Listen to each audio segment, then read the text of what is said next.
to make history. Like you let go before I shine about Hai guys, kembali lagi bersama saya Zaka. Siapa yang di sini udah nonton nih anime Fire Force atau NN no Subutai? Nah, di video kali ini gue bakalan bahas tentang 5 generasi pyrokinesis yang ada di anime Fire Force. Oke teman-teman, sebelum kita masuk ke pembahasan, jangan lupa subscribe dan like ya teman-teman ya, biar aku lebih semangat lagi kalau buat video. Aku butuh support dari kalian. Terima kasih. Oke, aku bakalan jelasin dulu apa sih itu pyrokinesis. Pyrokinesis adalah suatu kemampuan psikis di mana seseorang dapat membuat dan mengendalikan api melalui pikirannya. Dan di anime Fire Force ini terdapat 5 generasi pyrokinesis yang masing-masing memiliki keunikannya tersendiri. Generasi pertama. Generasi pertama ini adalah Infernal atau Homurabito.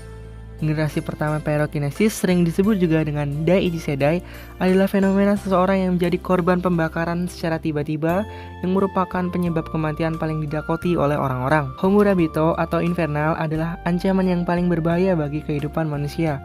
Maka dari itu dibuatlah tim khusus pemadam kebakaran untuk memadamkan dan menyucikan jiwa orang-orang yang berubah menjadi infernal.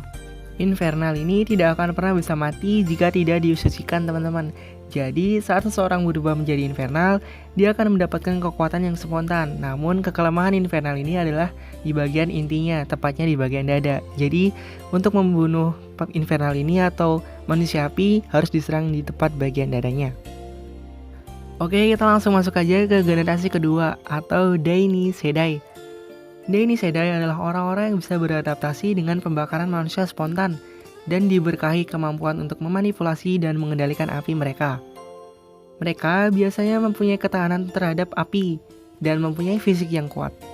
Generasi kedua ini adalah generasi yang paling pintar dalam hal mengendalikan api, sehingga menguntungkan mereka dalam pertarungan jarak dekat atau pertarungan jarak jauh dengan pyrokinesis lainnya.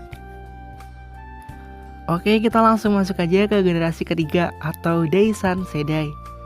Daisan Sedai adalah orang-orang yang telah beradaptasi dari pembakaran spontan. Namun bukannya berubah menjadi infernal, mereka malah bisa mengeluarkan apinya sendiri dari bagian tubuh yang mengalami pembakaran.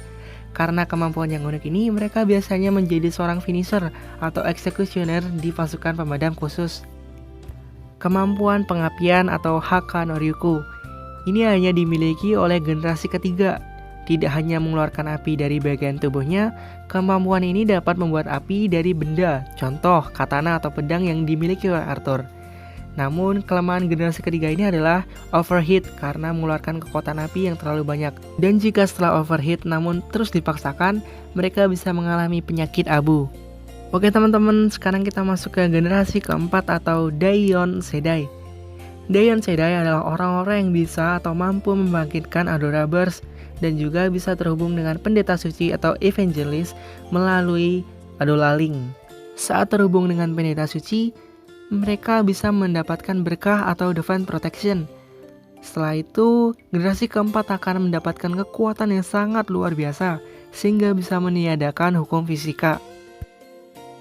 Oke teman-teman, sekarang kita ke generasi yang terakhir atau generasi gabungan atau bisa disebut hybrid generation.